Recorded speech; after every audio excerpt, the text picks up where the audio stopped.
steal the show.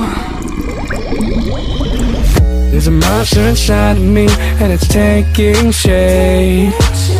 It's bitter agony, stuck on replay. Reliving my nightmares, caught by my own snare. Reliving my nightmares, drowned in dark despair. Hey guys, we're back for one more episode of Bendy Dark Revival. I know, I'm sorry I had to end this fast. It just, I flew by this game so fast because I wanted to get it done quickly, but if you guys really enjoyed the game series, let me know in the comments. But anyways, I'm here with Herobrine and Din. Sadly, my parents couldn't be here because they're busy at the moment, so got to show them another time. But it's okay. We're here to react to... What are we reacting to, boys? The Archives. Yep. Alright, Din's countdown, please. 3, 2, 1, go! Alright. Wonder what's here. It's like to feel like the behind the scenes, man. So basically, just like the first Bendy Neat Machine, they basically have this to basically show all the former in-game models. Like basically show all the in-game models and all the characters and all the descriptions. We should be Yeah.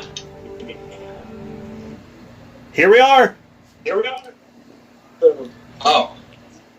The Archives. Are you guys able to read that? Yeah, no. Okay. Alright, welcome to the Archives. Bendy the Dark Revival is filled with numerous characters that each had a critical role to play in the progression of the progression of the game. Here in the Archives, you will learn a little bit more about them in a close-up and personal way. Feel free to explore. Alright, so where should we start? Left side. Well, let's start with Bendy. Yeah, upside down view. Let's start with Bendy. Bendy, the iconic imp, was redesigned for Dark Revival to stand out a bit from his traditional cartoon appearance by giving him a suit of clothes. He posed some minor challenges, specifically creating a face that sported the classic Bendy eerie smile, but still managed to be heartwarming and the right connections. He is a fan favorite, so his design had to be just right. During production, we originally envisioned Bendy to talk with a series of cute squeaks to contrast the dark, low voice of the Ink Demon. But this turned out to be very distracting, and the idea was scrapped pretty early on. Imagine that actually happened in game. Yeah, that would be cool. That'd be kind of annoying, actually. Alright, so where should we start, guys? Should we start this side or this side? Left. Wait, which one's left? I don't... You don't know your lesson, right? I forget it, okay? Is it the one with the Ink Demons? No, it's not the other one. Oh, so okay, so it's this Yeah. one. Okay. Alright, so let's start with Wilson. Wilson was a difficult character to balance. At first, the players are purposely led to believe he is a one-note character, obviously evil with an over-the-top villain personality. But as the story progresses, we see other sides of the character, and the player becomes muddled with who this man really is. In one draft, Wilson was written as a servant of Nathan Arch Jr., a separate character at the time, but the story made far more sense when the two characters became one, eliminating a lot of the needless narrative complexity. Okay, so apparently there's supposed to be a character named Nathan Arch Jr., but this guy technically is Nathan Arch Jr., isn't he? Yeah. Yeah. So that's Wilson. We got Audrey. Audrey is a kind-hearted rogue with courage, determination, some flaws, and a deep, dark past. To make our story work, we needed a newcomer to the cartoon studio world, and Audrey was the perfect fresh eyes to help the experience to experience the adventure.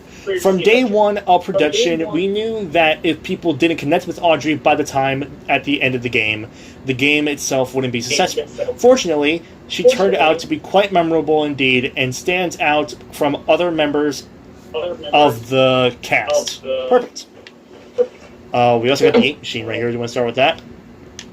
Well, you forgot to go up the stairs. Okay. The ink machine. Designed by Thomas Connor of Gent Corporation, stolen by Joey Drew, retrieved by Archgate Pictures, and once again reclaimed by Gent. The ink machine's next adventure is a mystery. I'm so excited for the next sequel, dude. Yeah, me too. Alright, so who's next? So where should we start? Should we start with the Butcher Gang, or should we start with these guys? Samuel Lawrence? Alright, Samuel Lawrence then, okay. There's more down there. Okay, we'll check that in a minute. He's short-lived. Sammy Lawrence. The famous music composer of the studio. Sammy Lawrence originally had a slightly larger role in the story of Dark Revival, but in a story already filled with so many characters, making them all play a meaning part became a challenge. He was ultimately sidelined in favor of telling a more coherent storyline, although it is interesting to note that Sammy Lawrence appears to have mastered the flow ability in Bendy Meat Machine long before Porter and Audrey could weld it. So you guys remember that flow ability that he can teleport with? Yeah. Apparently Sammy can do that too. That's how he teleported. That's how he teleported once. Remember when Henry saw him walking with the cutout? That's probably how he teleported through the gap. Yeah. And that's how he knocked us out right behind us. Huh, I didn't know Sammy was that powerful. Wait. If Sammy's that powerful, why didn't he use it in this boss fight? I have no idea. Okay, so should we go down here or should we go check out these ones? You think he will ultra? Let's go check out. It's probably because he died from the ink demon and then came back and then. So do you think he's like? Do you think he was like weakened or something? Yeah. Okay. All right. So we got the Keepers. Wilson's deadly guards and scientists, they aren't perfect, but the Keepers will get the job done no matter the cost. They are responsible for pressing the ink demon inside a smaller form, Bendy obviously, keeping his power sealed away until Audrey came along and unknowingly changed the situation. The Keepers were visually designed to reflect the dangers and evils of the ink machine itself. Faceless beings made of gears and wires with no sense of morality, ordered around like a cattle. A creation living without a purpose. So what do you guys think of the Keepers? They look disgusting, man. Now do you see why I hate these guys? Yeah. Like, look at this they thing. Were basically indestructible and could have whipped Alright, we their got the ass. Butcher Gang. Gucci Gang. Well, we already know what they look like. Alright, so we got Piper, we got Fisher, we got Stryker, and then we got Charlie. I mean, not Charlie, Carly, or Slicer? No, I thought it's Yeah. Slicer. Yeah, that's her name. Slicer. That's her. Oh, she's the new member, isn't she? Yeah, you had to unlock her. Yeah, the one who you can basically get her through chapter 2 if you find her secret hiding place. Did you get her? Yeah. All right. So the Butcher Gang, Barley, Charlie, and Edgar, the three original members of the Butcher Gang, were formed for the ink machine deconstructed by Alice Angel for body parts and bond together to stay alive with sneak attacks on their prey. In Dark Revival, we meet an artificial fourth member of the gang, Carly, the Ghost Girl. Which, I'll be honest with you guys. You guys remember my original OC for this thing called Sally, the Ghost Girl? Yeah. Yeah, the one who just jump scaring you. No, that's Carly. In Ghostbusters. No. You see, fun fact, before I actually made that version of Sally in Ghostbusters, I actually originally had a Bendy character named Sally the Ghost Girl. I think, immediately, if you're watching this video, I don't know if you're actually watching this, but if you ever watched this video, did you take inspiration from me? Did you take inspiration from my character? I hope you did. I'm pretty sure this scheme. I'm pretty sure Okay. they did this Anyways. themselves. Although, when you begin to examine her closely, Carly appears to have to only be a shell with perhaps someone inside. Excuse me? There's someone inside?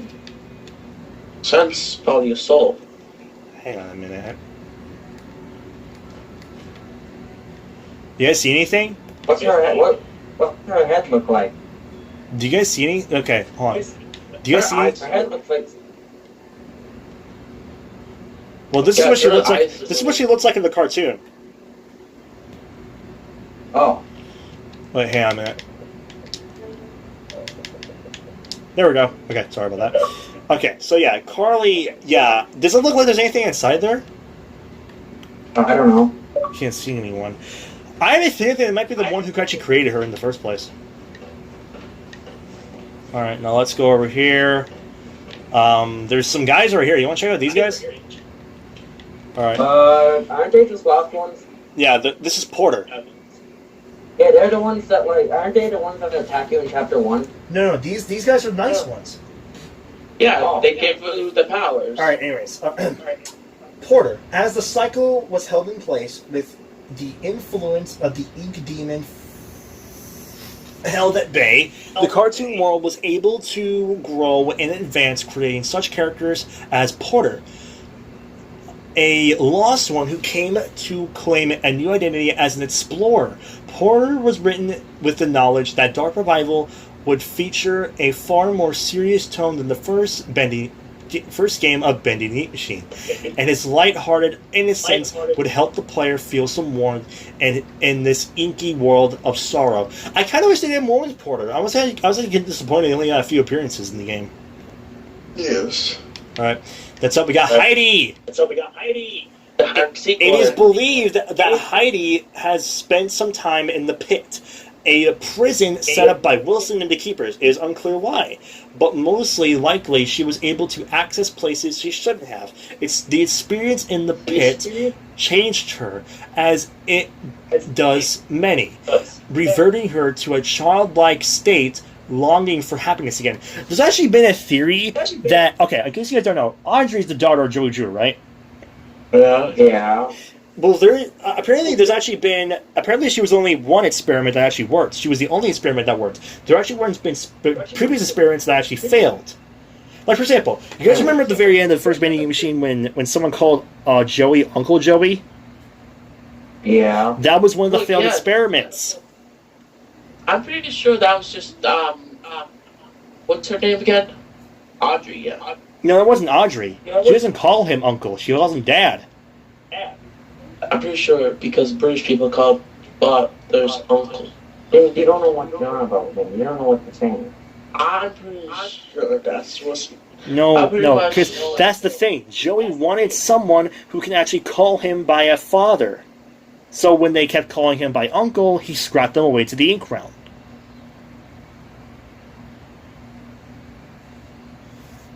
Isn't that kind of messed up? Yeah. So, and it's been I'll- theorized that Heidi might be actually one of them. Which is also why she has this childlike appearance in the first place, so yeah, there's that. Next up, we got... Oh, King of Mock! Oh, Lord of Mock, sorry. But she killed the new king. Ruler of the Sewer Cult. Lord of Mock illustrates how the world of the ink had continued to develop in different societies. Deep within the darkest places, though he was weak in a fight, his name will simply never die. All hail Amok! May all hail Audrey. Alright, we got Alice Angel, the self-appointed queen of the studio. Alice Angel is one of the most memorable faces in the Bendy world. Forever lost in a tide of sanity, she is an absolute delight to write as a character. Or write for as a character. An angel with many layers, time will only tell if this inky temperance will ever reappear. If they ever make a sequel again, I kind of hope she actually gets a redemption arc. Redemption arc? Hell no. She killed Boris in the first. Well, yeah, but Boris is alive again, so maybe she might. I don't know. Alright, we got the King Widow. I hated this thing. I think it was cool. Okay. King It's Widow. called Ink Skill. widows have begun to infest where the light grows darkest. Their king, the biggest and most feared, will only emerge from his nest when its young ones are threatened. I just realized something. Okay. I We just got realized Ship Ahoy Dudley. I just realized something. Wait, is Wilson in there? Say your thing instead of repeating yourself. I just feel something. What is it? What? If he's the king, where's the queen? I think it's kind of like the Titan from the Owl House. He's both king and queen. I'm pretty sure queen is much bigger than that. Okay, anyways. The demented invention of Wilson created to serve the dual purpose of dethroning the Ink Demon in the cartoon world. Also upstaging Joey Drew in the eyes of Wilson's father, Nathan Arch. Neither of these happen. Ship Ahoy Dudley is a mysterious sailor with his own eerie grin. Yeah, that actually is kind of creepy. Similar to that of Bendy. Along with his sidekick, Crackle the Crab, it is unknown just what kind of cartoon adventures they would have had together. That's actually pretty interesting. Mm-hmm. No Yeah. joke, I kind of hope this guy actually comes back. No. But didn't he die? Yeah, he did die, but maybe he come back somehow. And we got Steve! No. There's no way that's Steve. The- Who's Steve? The Lurker, that's his name. The Lurker... Hey, I got a question. You find a bug? Guys, okay, let me explain. Um, The Lurker... Hey, stop being rude. Okay. The Lurker, or Steve, as he has become to be known, was Originally created to be a brute type of enemy that would free roam the way the Lost Ones do, but ultimately felt unnecessary as the random Ink Demon encounters already fulfilled the role of putting the player at the edge while exploring previous traveled locations. In the end, the Lurker found a much better calling to as an unlikely ally, effectively expanding him into more than just a typical enemy. I'd like to ask you guys a question. Did you guys think he would be better as an enemy or an ally? I think maybe an ally. Yeah. Because if you hit an ink dump comes, you're dead. Yeah, fair enough. Alright, we're almost done. Hey, wait, how do you Almost give done already. How Wait. do you give Steve his food? Alright, so now we're done with this side. Now we're going to go on to the right side. Can you just let Fighterbook do the thing instead of asking too many questions? Yeah, How Jesus. about ask the question Yeah, after? just shut up. Okay.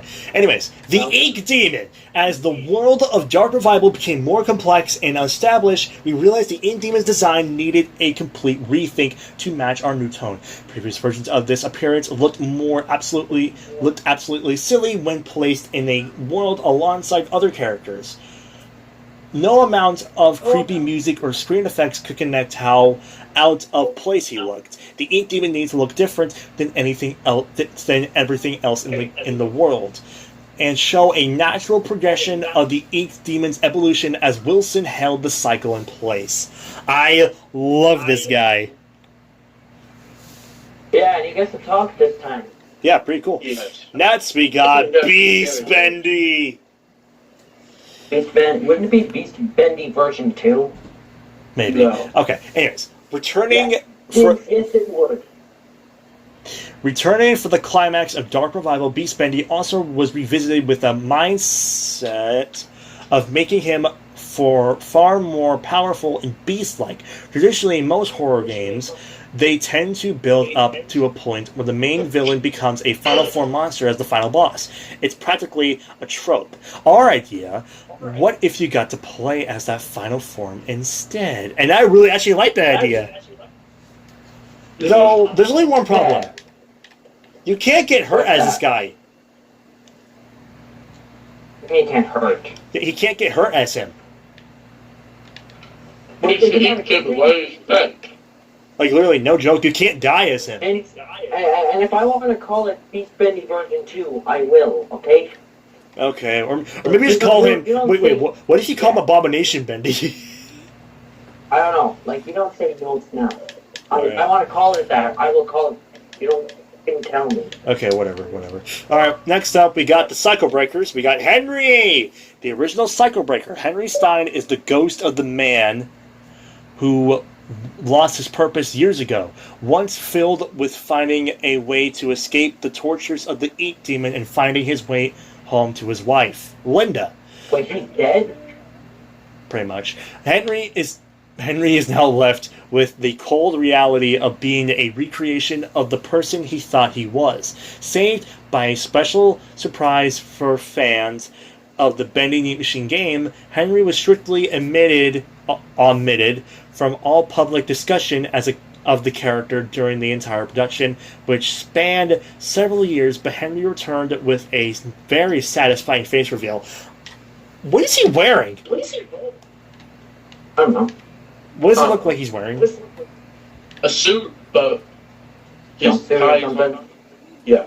Okay, we got Allison returning for another victory over the Eat Demon. Allison is always the voice of reason, a beacon of hope.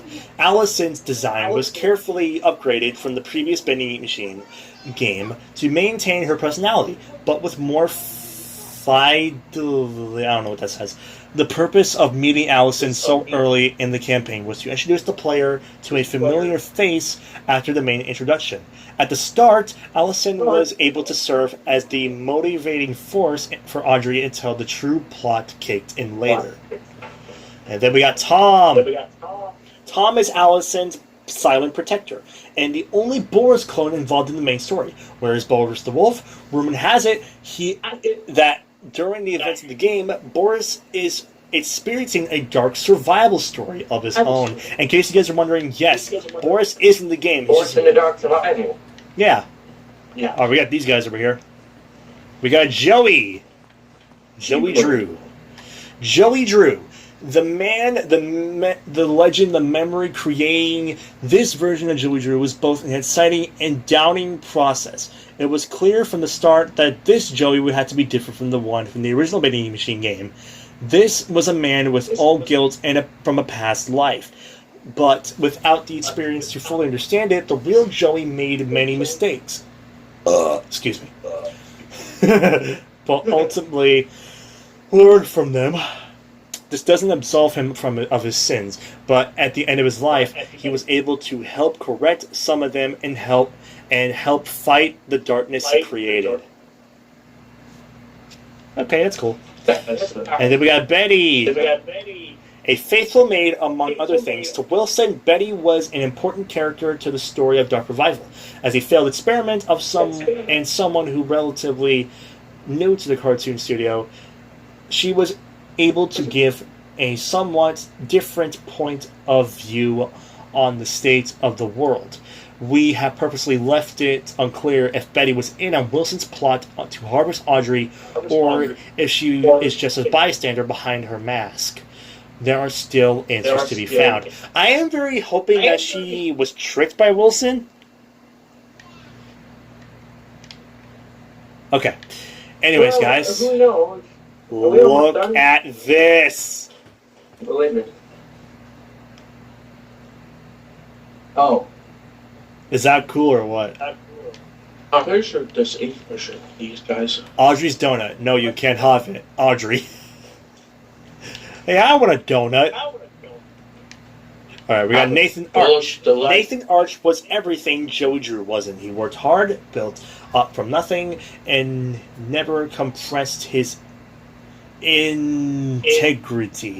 Joey had big dreams, but Nathan accomplished his own dreams. He and his wife Tessa raised a son as much love and care as they could despite Nathan's career pressure. Sadly, his son did not share Nathan's natural talents for business or enterprise. Okay. And we got Audrey and got Wilson. So which you guys, who you want to start with first? The good guy. Oh wait, don't we already know about Wilson? No, this is the real life Wilson. Oh. All right, which one? Good guy. This one? This one. Just pick any book. Stop Okay. acting. Okay. Haunted by the impossible shadow of Nathan Arch, Wilson sought out to achieve something that would make his father proud. By luck, he stumbled upon the ink machine and was able to become the cartoon world's new master, holding the cycle in place. He continued his experiments that would not fully be realized until the ink demon was purged. However, unnaturally entering to and from the ink realm has taken a toll on Wilson's physical being, slowly robbing him of his health. So yeah, in case you guys are wondering why he was actually weakened in the first place, he was going through dimensions, so that's why he's like this in the first place. What do you think? That's confusing me. How does he get out? I have a theory. What if it's the ink machine itself? Never know. Anyway, let's read Audrey next. Yep. Audrey, the unknowing daughter of an animation pioneer, Audrey was blotted out the memory of her past after losing her father. But his role in her life was not over. A talented animator and artist, her skills landed her a job at Archgate. Was it fate that led her to reunite with Joey Drew's machine, the machine of her birth, or was it planned? Mysterious music plays. Now, there actually is two more, I think. Hold on, let me see if I can find it. I know there's another one right here somewhere. It's somewhere in a garbage can. You think that there would be like Bertram or something like that? Yeah, Bertram is in the game. He just doesn't have his own thing for some reason. That makes no sense. Okay, where is it?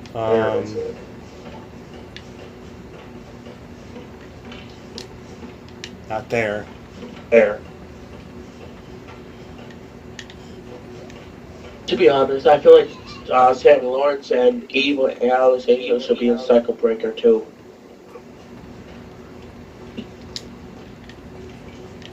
Sir. Sir. Okay. Where is he?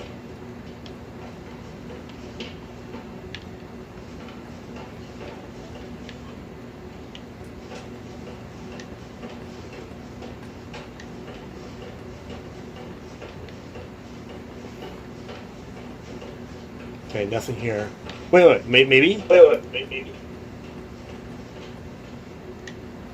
In case you guys are wondering what the heck I'm looking for, I'm looking for the fish? Yeah. Harold? Yeah. Yeah, Harold's in this. I just don't know where he is.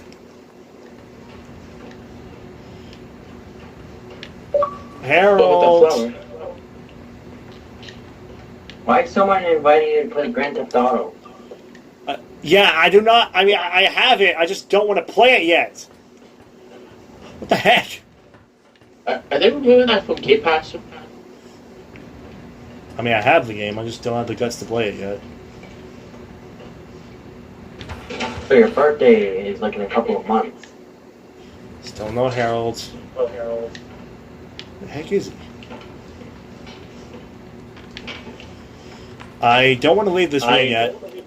Oh, here he is. Too much dry air, not enough fish food. Oh. Poor guy. Now there actually is one more, but he's actually outside of the map. How are you going to access that? Hacks. You can't hack. Yeah, so we're gonna have to leave it there. But what I can do... Pull up a YouTube video. Yeah, here's what I'll do, guys. I'll put a picture up right now. In case you guys don't know who this is Cinny. Cinny is a alternate version of Bendy, which basically originally found in the original game as wandering is a terrible sin. Oh. And, Is he that guy with the sign? Yes. Yeah. Also, guys, this also says... Who put this here? Alright, so I think that's everything. Yep. Alright, well, So what do you guys think of the archives? what do you think of the archive? It was alright. Perfect. 10 on 10. 20. Alright, so we're gonna go back now. Yes. And if you want me to drive my friends into Outlast trials. No Outlast. I hate Outlast. We ain't playing Outlast.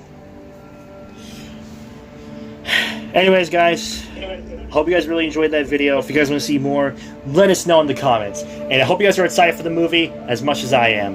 I hope you guys enjoyed. And you know what? Before this video ends, me and Herobrine have a surprise for you. Oh, we do.